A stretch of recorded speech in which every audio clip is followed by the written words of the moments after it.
Bon, je sais que j'ai tendance à me répéter, mais est-ce que vous savez que la France est la putain de terre de naissance de la SF ?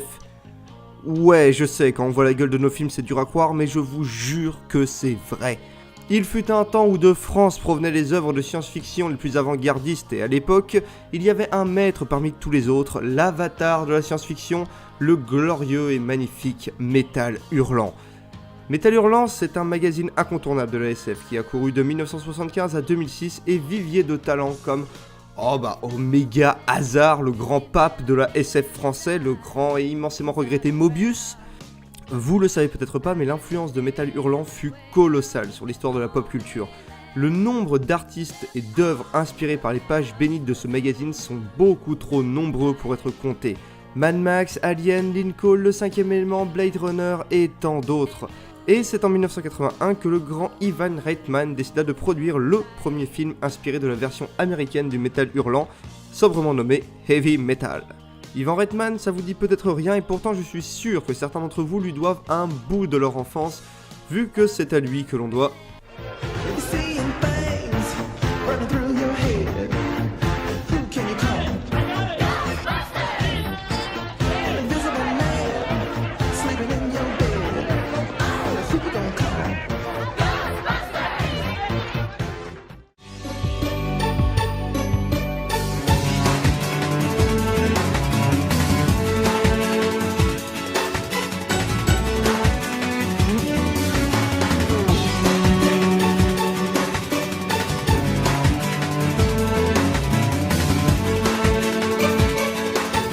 Alors, Métal Hurlant ou Heavy Metal, dans sa version originale, est un film d'animation composé de plusieurs histoires n'ayant pour seul et unique fil rouge cette sphère verte nommée le Loc-Nar. Chacune racontera comment, à son contact, différentes personnes furent corrompues par lui et comment ils finirent.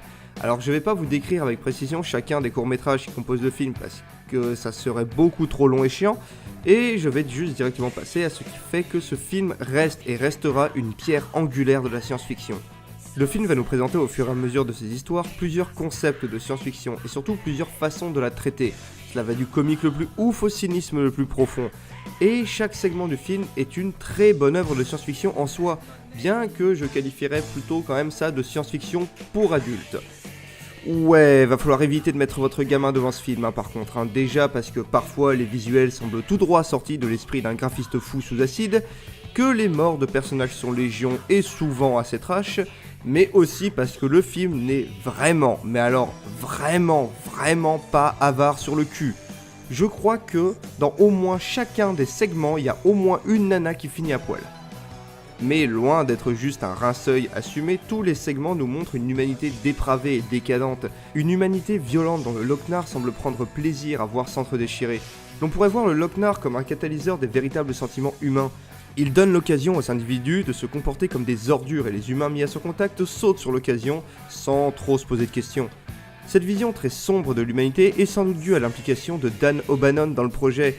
Le scénariste d'Alien signe en effet le scénario de nombreux segments et laisse transmettre sa vision très sombre de l'humanité au travers de ses écrits. Vous l'aurez vu, au niveau de ses visuels, le film fait la part belle à une vision très pulp de la science-fiction. Déjà parce que c'était les années 80 et que ça se sent à chaque seconde du film, et parce que aussi le magazine Métal Hurlant était juste la bible du pulp.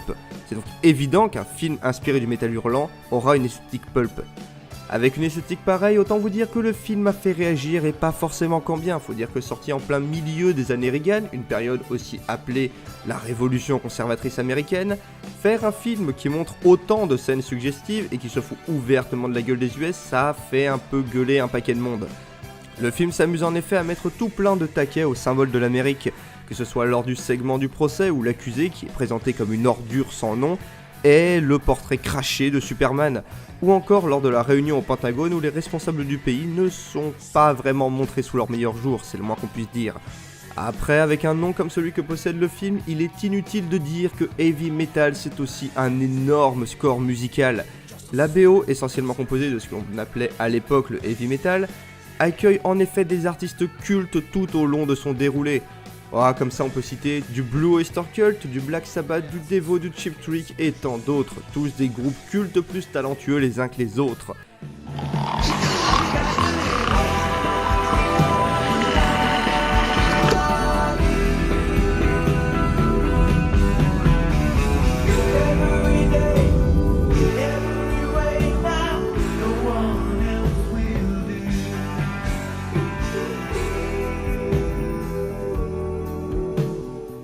L'animation quant à elle, si elle a grave vieilli selon nos standards, reste agréable à regarder.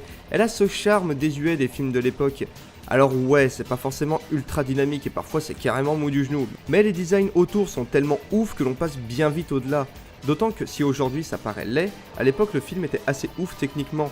Notamment pour toute une séquence utilisant la technique encore peu répandue de la rotoscopie. Alors aujourd'hui la rotoscopie ça vous dira peut-être rien vu que c'est plus beaucoup utilisé, à part pour certains films genre The Scanner Darkly, mais en gros ça consiste à prendre les mouvements d'un acteur et de redessiner par-dessus, ça donne un effet un peu étrange qui est assez classe, et à l'époque c'était extrêmement peu répandu.